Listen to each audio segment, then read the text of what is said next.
En nuestra anterior clase, entonces, mis estimados estudiantes, obviamente deseándoles un buen día nuevamente, en nuestra anterior clase, como les manifestaba, nosotros habíamos empezado a ver los mecanismos procesales mediante los cuales se puede pedir una obligación y llegar finalmente a una ejecución forzada. La ejecución forzada se va a lograr mediante los procesos coactivos, mediante los procesos ejecutivos, mediante los procesos monitorios y mediante los procesos concursales, como vamos a ver más adelante. Nosotros hemos visto un panorama de qué tipos de procesos hay establecidos por la normativa procesal y estudiados por el derecho procesal civil para poder familiarizarnos con esta terminología, ¿no? De igual manera, ya habíamos iniciado las limitaciones en la ejecución forzada de las obligaciones o al cumplimiento forzado de las obligaciones, ¿no? Cuando nosotros analizábamos las, cuando nosotros analizábamos esta temática, nosotros veíamos que un juez puede determinar por la fuerza el cumplimiento de una obligación. Y esto puede darse de manera equivalente, es decir, por equivalencia, en caso que no pueda cumplirse la prestación exacta ya el momento que el juez ordena el cumplimiento. Y puede darse también en especie o in natura, también se llama, ¿no? Y esto va a acontecer en caso que se pueda cumplir de manera exacta con la obligación que se debía. Lo que manifestábamos entonces es que puede suceder que el cumplimiento en especie no sea practicable. El cumplimiento de manera exacta, de manera igual, ordenado por el juez, puede acontecer, puede ser imposible o puede sencillamente no realizarse por modificaciones en el objeto que puede haberse destruido, por ejemplo, o por modificaciones tal vez en la persona del deudor, el deudor que sencillamente no quiere, o cualquier vicisitud que limite al acreedor a que se cumpla de manera exacta. Entonces, hay ciertas limitaciones al cumplimiento forzado de las obligaciones. No siempre se van a realizar por la fuerza de manera exacta, sino que van a haber ciertas reglas diferentes, ¿no? Según tratemos de prestaciones de dar, hacer o no hacer. La ejecución forzada, ya habíamos empezado nosotros en nuestra anterior clase, que puede darse sobre prestaciones de dar. Cuando estamos ante prestaciones de dar, el acreedor puede exigir el cumplimiento de la prestación acudiendo a la acción procesal. Nosotros ya hemos visto qué es la acción procesal y puede exigir la entrega de un determinado bien, puede ser esto incluso hasta montos de dinero, puede ser sobre bienes muebles o inmuebles que se le deban entregar, bajo ciertos requisitos que nosotros habíamos analizado. En primer lugar, la cosa tiene que existir. Si ha dejado de existir, si ha dejado de existir y esto ha sido por culpa del deudor, entonces el deudor tendrá que pagar los daños y perjuicios. Pero si esto ha sucedido por un caso fortuito o de fuerza mayor, es decir, por algún terremoto, etcétera, nosotros vamos a ver los requisitos de esta temática con posterioridad. El deudor ya no tendría que cumplir con la obligación. Entonces, queda libre de hacerlo, ¿no? O sea, no queda libre de la prestación. En segundo lugar, el bien tiene que estar en patrimonio del deudor. Como nosotros sabemos, las, como nosotros sabemos, la garantía general de todo acreedor es el patrimonio de su deudor. Entonces, si el bien no se encuentra dentro del patrimonio de su deudor, no se puede recaer sobre el patrimonio de terceros. Si el deudor ha vendido un determinado bien que el acreedor quería, entonces, lamentablemente, el acreedor no podrá atacar a ese bien que ha pasado al patrimonio de un tercero, exceptuando, claro, las causales de nulidad, anulabilidad o si el deudor puede declarar la inoponibilidad de ese vínculo. Es decir, el deudor puede manifestar, digo, el acreedor, perdón, puede manifestar que ese vínculo entre su deudor y el tercero termina siendo inoponible ante él. Puede ser esto porque ha existido un fraude. Ya vamos a ver algunas circunstancias inherentes al derecho de obligaciones. Finalmente, es necesario que el deudor tenga posesión de la cosa debida, ¿no? Mínimamente tiene que hacerlo mediante otras personas. Pueden haber inquilinos, pueden haber, qué sé yo, anticresistas, pero ustedes ya saben que la posesión es un concepto un poco más complejo, ¿no? No es simplemente tener la cosa, sino poder valerse económicamente de la misma. El Código Civil, entonces, bajo estas manifestaciones realizadas, permite que el acreedor pueda ser autorizado por la autoridad jurisdiccional a ingresar en posesión del bien inmueble. Para esto, nuestros mecanismos procesales y nuestra ley establece ciertas herramientas por las cuales el acreedor puede exigir este cumplimiento de las prestaciones de dar, ¿no? Entonces, el Código Procesal Civil, en su artículo 376, permite instaurar procesos de estructura monitoria para la entrega de determinados bienes, para exigir el cumplimiento de prestaciones de dar, para cobrar dinero, en primer lugar, mediante el proceso ejecutivo, cuando exista un título ejecutivo. Los títulos ejecutivos están previstos en el artículo 379 del Código Procesal Civil. Se establece una lista ahí, ¿no? De qué documentos, qué títulos pueden ser considerados ejecutivos y pueden cobrarse mediante ese tipo de proceso, mediante el proceso monitorio, que como ya les he manifestado, implica una demanda y la emisión directa de una sentencia, ¿no? Se emite una sentencia, se le da un tiempo al demandado para defenderse y finalmente se emite una sentencia definitiva para proceder posteriormente a la ejecución de la prestación. También se puede exigir entonces el cumplimiento de obligaciones de dar un bien que no sea dinero, según lo previsto por el artículo 388, que establece un listado y que posteriormente es desarrollado también por el Código Procesal Civil. Y esto puede darse siempre y cuando... no, perdón, el 388 no establece el listado. Me refiero al listado cuando nos referimos al proceso monitorio. Pero en este caso, hablamos de prestaciones de dar concretas, ¿no? Y para que exista, para que un juez pueda disponer la entrega de una prestación de dar que no sea una suma de dinero, tiene que existir una deuda por mandato de la ley, por testamento, por contrato, por acto administrativo o declaración unilateral de voluntad, ¿no? Mediante estas formas es que tiene que reconocerse que alguien tiene que recibir una prestación de dar. En segundo lugar, en caso que el acreedor acredite la obligación de entregar y haber cumplido la prestación que le corresponda, nos dice, ¿no? Es decir, que el acreedor, si es que tenía alguna prestación, en primer lugar tiene que haberla cumplido. Por otro lado, tiene que acreditar esa obligación que tiene su deudor para entregar el bien, tiene que probarlo, ¿no? En caso de existir garantía hipotecaria y renunciar al proceso ejecutivo, puede acudirse a un proceso de ejecución coactiva de sumas de dinero. ¿A qué nos referimos con esto? Tiene que existir un título líquido y exigible, ¿no? Y de plazo vencido. Líquido que establezca un monto determinado, que sea exigible, ¿por qué? Porque el plazo ya hubiese vencido. Pero además, para que exista un título coactivo y para que el procedimiento, para que se pueda acudir al proceso, a la ejecución coactiva de sumas de dinero, es necesario que en el título se establezca la existencia de una garantía hipotecaria, es decir, que alguien haya entregado un bien en calidad de garantía o también de prenda, un bien mueble puede suceder.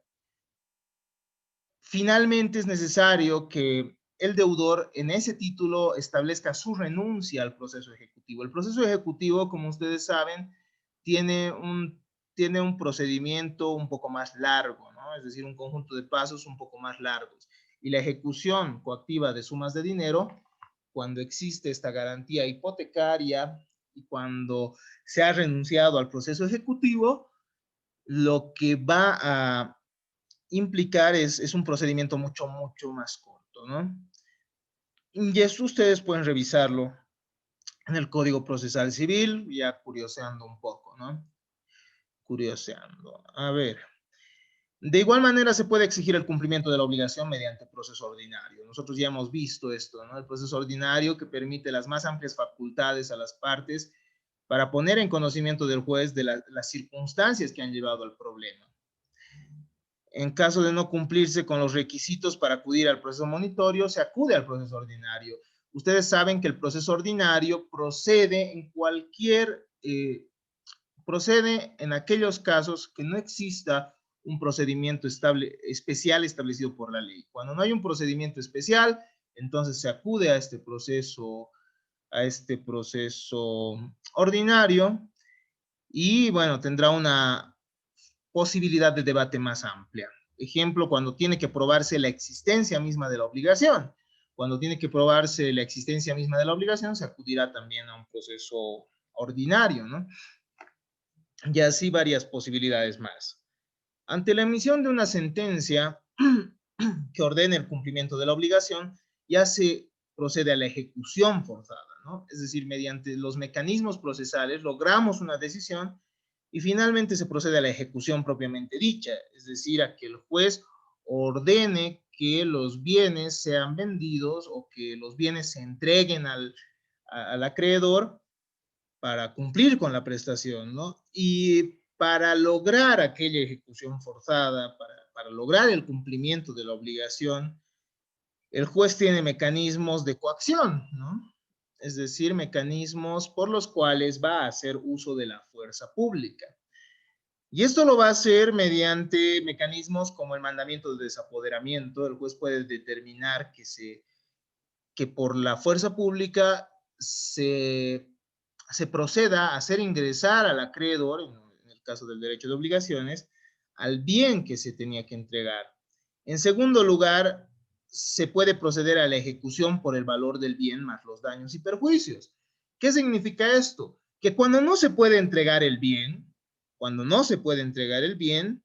por las circunstancias antes dichas, es decir, puede haberse transferido a un tercero, puede que el bien hubiese perecido por culpa del deudor, entonces el juez va a determinar que se vendan los bienes del deudor y que posteriormente se pague el valor de ese bien más los daños y perjuicios al acreedor, ¿no? Cuando no es posible la entrega exacta del bien. Entonces se procederá a una ejecución forzada o a un cumplimiento forzado por equivalencia. En caso de sumas de dinero, se recae sobre el patrimonio del deudor, rematando los bienes del mismo y procediéndose a su venta judicial. Estos procedimientos ustedes los van a conocer un poco más en la materia de derecho procesal civil. Ya de esta manera, entonces, hemos llegado a comprender cómo se ejecuta forzadamente las prestaciones de dar. Las prestaciones de hacer también gozan de estos mecanismos procesales, es decir, pueden acudir a un proceso ordinario, a un proceso, más que nada un proceso ordinario en realidad, porque no hay como tal un proceso monitorio que permita cobrar prestaciones de hacer. Y finalmente lograr la ejecución de esta prestación, ¿no? Una vez que hay sentencia, entonces se puede ejecutar. Pero ¿de qué manera se sucede esto en las prestaciones de hacer? El acreedor puede exigir el cumplimiento forzado conforme a lo previsto por el artículo 1468 del Código Civil. Entonces, el juez puede determinar finalmente que se cumpla la prestación de manera exacta. Pero hay dos posibilidades. Si el deudor no cumple, si no cumpliera, el juez puede ordenar que otra persona cumpla con la obligación, que otra persona cumpla la misma. Y si esto no fuera posible, entonces, bueno, si esto no fuera posible, es decir, si otro no pudiera cumplir la obligación, se resuelve el resarcimiento del daño. Ustedes saben que hay ciertas prestaciones que uno celebra con una persona en razón de la persona misma. Por ejemplo, si yo he celebrado un contrato con un famoso escultor para que me entregue una escultura, justamente porque quisiera tener una obra de ese escultor, el juez no podrá ordenar, pues en ese caso, que otra persona lo cumpla, porque en realidad yo he celebrado el contrato con ese escultor por su prestigio mismo, ¿me entienden, no? Entonces, y esto puede darse en casos de empresas, ¿no? Puede que yo haya celebrado un contrato de suministro con una empresa porque sus productos son reconocidos y el juez no va a poder determinar en caso contrario que otra empresa me entregue los mismos bienes. No, porque sencillamente hemos celebrado en mérito a la situación de esa empresa, ¿no? Por lo cual, y me tuviera que entregar ciertos bienes terminados, ¿no? Es decir, existiendo también una prestación de hacer. En caso que no puedan ser ejecutados por otros, entonces se podrá exigir el resarcimiento de daños y perjuicios. Pero muchas veces, como ustedes saben, uno dice y uno se enfrenta ante malos deudores, ¿no? Muchos dicen la vía civil no sirve, ¿verdad? La vía civil no sirve porque sencillamente la persona que no tiene plata no puede cumplir con la obligación. Y esto hace ver que el derecho civil y el derecho procesal civil no tuviesen mecanismos necesarios para hacer cumplir al deudor. De que existen, existen, como han visto, ¿no? Se puede vender el patrimonio del mismo, se puede, qué sé yo, embargar, como diríamos, es decir, paralizar de la economía, del tráfico económico, sus bienes inmuebles, además sus bienes muebles como automóviles, maquinaria, etcétera, y finalmente las cuentas bancarias que tuviera el deudor. Entonces, hay esos mecanismos, pero además el juez, esto quiero que me entiendan muy bien, puede acudir a ciertas sanciones pecuniarias. Es decir, cuando el juez ya ha ordenado, cuando ya hay una sentencia que no se puede modificar, que ya no se puede apelar ni nada por el estilo, cuando ya estamos en la parte de la ejecución, el juez puede ordenar, el juez puede imponer, perdón, sanciones pecuniarias, llamadas por la doctrina astrans, llamadas por el derecho francés astrans. Entonces, ¿a qué se refiere esta figura? Las astrans, que son condenaciones pecuniarias, que vamos a analizarlas en un momento más, como habíamos manifestado. Finalmente tenemos la ejecución forzada de prestaciones de... no, todavía continuamos con las prestaciones de hacer, revisando cuáles serían las posibilidades antes de entrar a las prestaciones de no hacer. Además, las prestaciones de hacer, según lo previsto por el artículo 430, pueden ser ejecutadas de la siguiente manera, ¿no?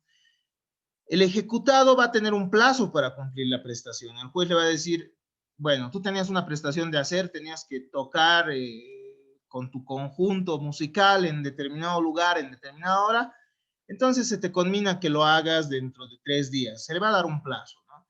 Pero si el ejecutante lo realiza, claro está, termina ahí, ¿no? El problema. El ejecutante tendrá que realizarla por sí, debiendo el ejecutado restituir los gastos, ¿no? Ahora, si no se cumple, entonces el ejecutante lo que va a hacer es contratar a alguien más para que se cumpla esa prestación. Y el ejecutado va a tener que cumplir con el pago de esos gastos. ¿Se entiende eso, no? Si no se cubren los gastos, el ejecutante puede recaer sobre los bienes del deudor, ¿no? El ejecutante, qué sé yo. Vamos a dar un ejemplo. Gabriela me tenía que entregar una pintura, es decir, una prestación de hacer. Gabriela me tenía que entregar una pintura, pero no lo ha hecho. Entonces la enjuicio, llego donde el juez, después de todo un problema llegamos a la sentencia, ¿no? Y en la sentencia se determina que cumpla la prestación en el plazo de 3 días. Y ella ya no puede apelar ni nada por el estilo. Es decir, llega un momento en el proceso en el que ya no se puede modificar la situación, ¿no? Entonces, cuando estamos ante esta figura, el juez le va a decir, cumpla dentro de 3 días, pero Gabriela no lo hace. Entonces el juez puede ordenar que yo lo haga por mi cuenta, es decir, que yo vaya donde otro pintor que me haga lo mismo. Tal vez yo no he contratado a Gabriela por su persona, por su fama, es decir, porque sea personalísimo, simplemente porque quería una pintura de, qué sé yo, en la que se refleje una determinada ciudad y ya. Entonces, yo acudo ante otra pintora, supongamos Guara, para que ella realice la prestación, para que ella cumpla con esta prestación de hacer. Y finalmente, Gabriela tendrá que cubrir con todos esos gastos. Si ella no cumple con esos gastos, yo puedo acudir a su patrimonio para que ella pague con el mismo, ¿no? Es decir, puedo solicitar al juez que me otorguen informes de todos los bienes que ella tuviera para finalmente sacarlos a la venta judicial y que se cubra ese monto de los gastos, ¿no?, de la prestación.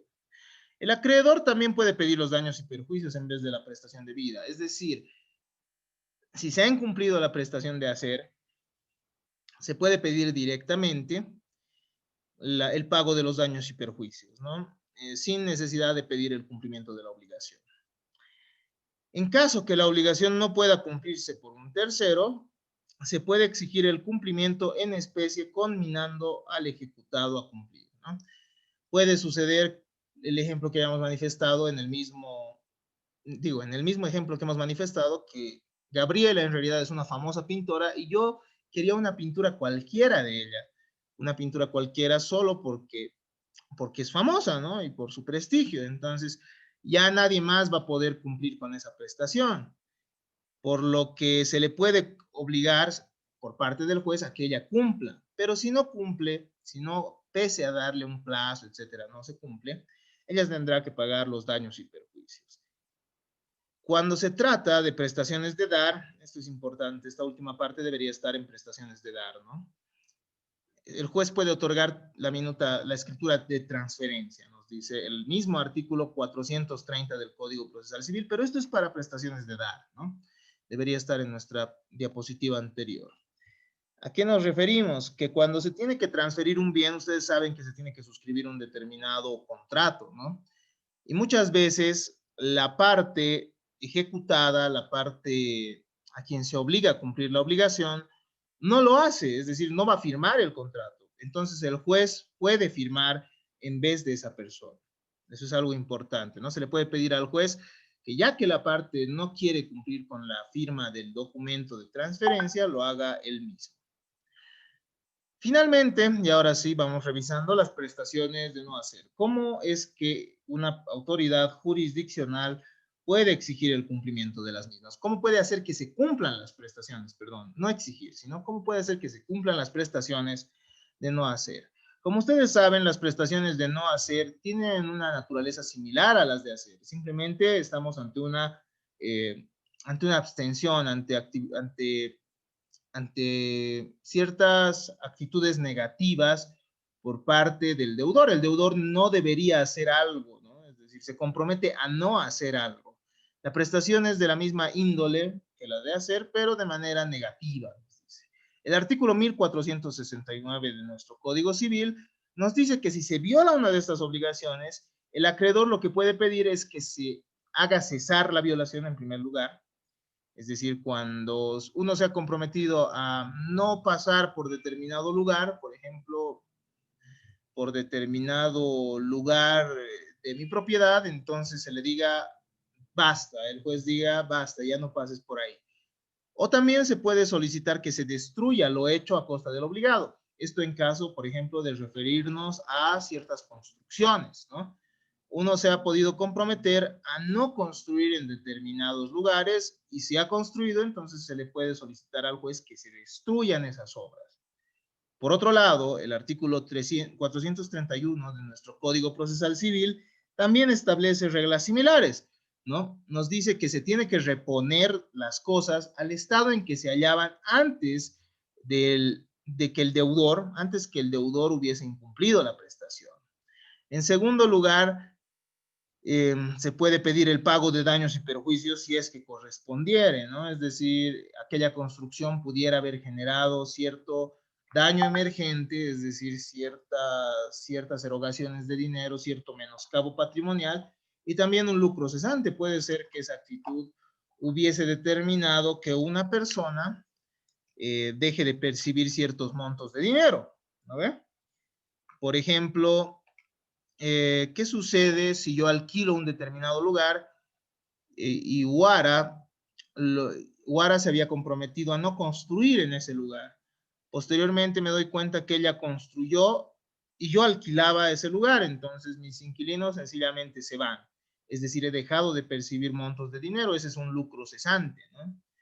Aspectos que pueden suceder. Esto en prestaciones de no hacer, ¿no? Hay una prestación de no hacer de UARA, pero aún así la ha hecho y se han generado estos daños y perjuicios. Finalmente, pueden aplicarse las astrans. Nosotros ya hemos visto qué son las astrans, ¿no ven? Las astrans son estas sanciones pecuniarias que vamos a estudiar justo ahora.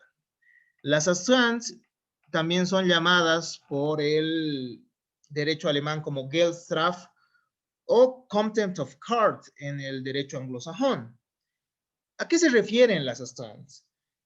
Tanto en las obligaciones de dar, hacer y no hacer, proceden estas figuras, ¿no? Estas sanciones pecuniarias, como las denomina nuestro Código Procesal Civil.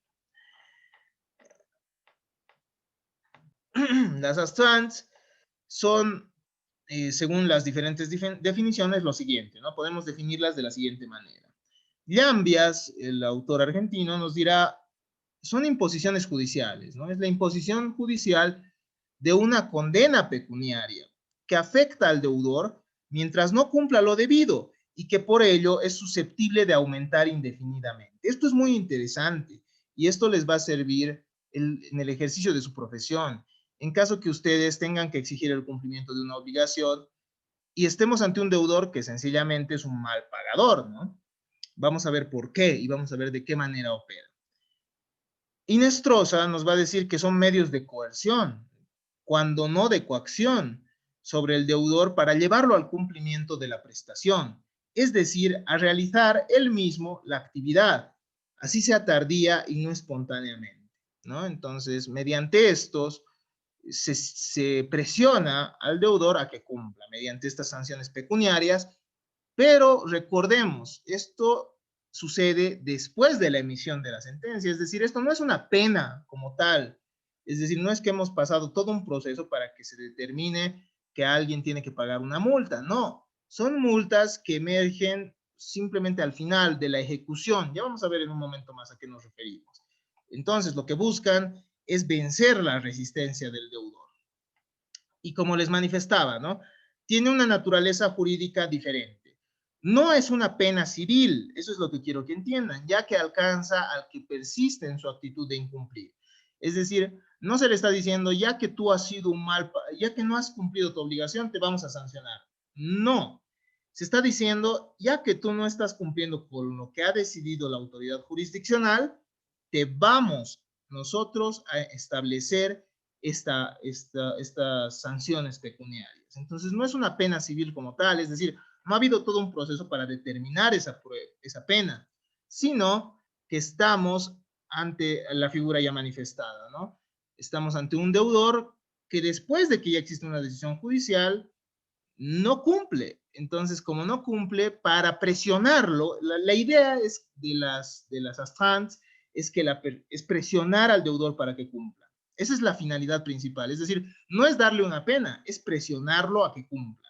Entonces, tampoco es una indemnización, ya que no busca reparar un daño. Mediante las astrans, no se está diciendo, bueno, tú le has hecho este daño a esta persona y vas a reponerlo con este monto de dinero. No, es un medio de compulsión. Entonces, con lo que se busca con las astrans es atacar el patrimonio del deudor y decirle, si no cumples, vas a tener más y más sanciones. A eso se entiende, ¿no? O sea, tu sanción, perdón, va a ir aumentando. Y como habíamos manifestado, esta puede tener un carácter progresivo. Los caracteres de esta figura, de este mecanismo procesal, son los siguientes. Son provisionales, como le había dicho a Aguar hace un momento, pueden dejarse sin efecto por el mismo juez. El juez puede, si es que de manera justificada el deudor manifiesta los motivos por los cuales no ha podido cumplir en el plazo otorgado, entonces se van a dejar sin efecto. En segundo lugar, es discrecional. El juez va a decidir la procedencia y el monto. El juez puede decir, sí, impongamos en este caso las astrans o no, puede rechazarlo también, ¿no? Si es que se trata de, no sé, el juez tendría que justificar por qué rechaza también. Y también puede establecer el monto según él vea un monto razonable, ¿no? O de acuerdo a las circunstancias del mismo deudor, etcétera. En tercer lugar, y lo más importante, es conminatoria. La finalidad es presionar al deudor a que cumpla. ¿No? no es resarcitoria, no es que el deudor esté cumpliendo, esté reparando algún daño. En cuarto lugar, es susceptible de ejecución en los bienes del condenado. Es decir, de igual manera que la deuda, mediante la deuda la obligación que surja de las astrans, se va a realizar, se va a cobrar acudiendo, ¿cómo diríamos? Vendiendo los bienes del patrimonio del deudor. Bienes que pueden ser presentes o pueden ser también futuros, como ustedes saben. Tiene que ser pronunciada de oficio o a petición de parte. En nuestro libro manifiesta que tiene que ser pronunciada de oficio, y eso es porque el texto base en el que se ha basado, al menos en esta parte, el autor, es un texto argentino, y en Argentina evidentemente será de oficio, o habrá sido de oficio. Sin embargo, nuestro Código Procesal Civil establece que el juez incluso por su cuenta puede determinar estas sanciones para que se cumpla la obligación. El Código Procesal Civil en su artículo 401 establece esas sanciones pecuniarias y tiene las siguientes reglas. Tiene que existir una sentencia ejecutoriada y la imposición se realiza en la ejecución. Eso es necesario, no se puede en cualquier etapa del proceso, ¿no? Estamos todavía en una etapa en la cual se está produciendo prueba, entonces en ese momento no tiene sentido porque todavía no hay una obligación que pagar, que ejecutar, todavía no estamos en la etapa de la ejecución como tal. En segundo lugar, la sanción se fija en dinero necesariamente y por cada día de mora en el cumplimiento, por cada día que no se vaya cumpliendo la obligación. En tercer lugar, la sanción puede ser progresiva, lo que les había manifestado hace un momento, dándoles el ejemplo. En cuarto lugar, su importe beneficia al perjudicado, es decir, que ese monto de dinero, esa sanción que se establece por la autoridad jurisdiccional, tiene como destino el patrimonio del acreedor, es decir, va a ser a favor del acreedor. Tiene que tomarse en cuenta las posibilidades económicas del obligado, es decir, el juez, si bien la doctrina nos dice que el juez va a decidir de manera discrecional el monto, nuestro Código Procesal Civil establece que se tienen que considerar las posibilidades económicas del obligado para establecer estas sanciones. Puede dejarse sin efecto si el obligado desiste de su resistencia y justifica su proceder. Finalmente, pueden ejecutarse con todos los bienes del deudor. De esta manera, entonces, espero que se haya comprendido la figura de las astrans. Por lo cual podemos ingresar en un momentito, a ver. Para proceder a la ejecución forzada de las obligaciones, en muchos casos es necesario que previamente se constituya en mora al deudor. ¿Qué es la mora? La mora no solo es el retraso, sino que requiere además de ciertos requisitos formales para que un deudor sea constituido en mora. Nosotros ya hemos visto la figura de la mora del acreedor. Este es diferente. La mora del acreedor es la negativa injustificada a recibir el cumplimiento de la obligación por parte del acreedor, ¿no? Pero la mora del deudor es un injusto retardo en el cumplimiento de la obligación. Es el retardo culpable en el cumplimiento de una obligación unido al requerimiento de parte del acreedor, nos dirá Arturo Alessandri. Entonces, para constituir en mora no basta el retardo, sino también un requerimiento. Y eso lo vamos a ver y vamos a analizar con mayor detenimiento en nuestra siguiente clase. José Castán Tobeñas, un jurista muy famoso español, nos dice que la mora es un incumplimiento de la prestación, que se va a relacionar con el tiempo en que ésta ha de cumplirse. En sentido amplio, se entiende por mora o demora el retraso en el cumplimiento de la obligación cuando es jurídicamente relevante. Es diferente al retardo, lo que les había manifestado, ¿no? El simple retardo no constituye en mora, exceptuando el caso de la mora automática que vamos a estudiar también. La mora se caracteriza por un requerimiento, intimación también se llama este requerimiento, o interpelación que realiza el deudor. El retardo sería simplemente uno de los requisitos de la mora, sería la antesala, nos dice, ¿no? Nos dicen los textos citados. No cabe equiparación, nos dice Díez Picasso, no cabe equiparación automática entre el retraso y la mora, puesto que esta exigirá la concurrencia de toda una serie de requisitos adicionales. Entonces, no todo retardo en el pago hace incurrir en mora, pues puede haber causas justificadas para incumplir la obligación. Ejemplo, una causa extraña no imputable, ¿no? Es decir, puede que uno se haya tardado en cumplir la obligación porque hayan acontecido ciertos sucesos de la naturaleza o ciertos sucesos de trascendencia del hombre que hayan impedido el cumplimiento de la obligación. Entonces, esto determina incluso que una persona no pueda cumplir la obligación y no tenga que cumplirla. Eso ya lo vamos a revisar posteriormente. Hasta acá entonces nuestro avance el día de hoy. Posteriormente vamos a ver cuáles son los requisitos de la mora, cuáles son las posibilidades, cómo se constituye en mora, cuáles son las formas de constituir en mora, la figura de la mora automática y vamos a terminar con la ejecución forzada y el apremio corporal en derecho de obligaciones, porque el día de hoy no es viable. Muchas gracias.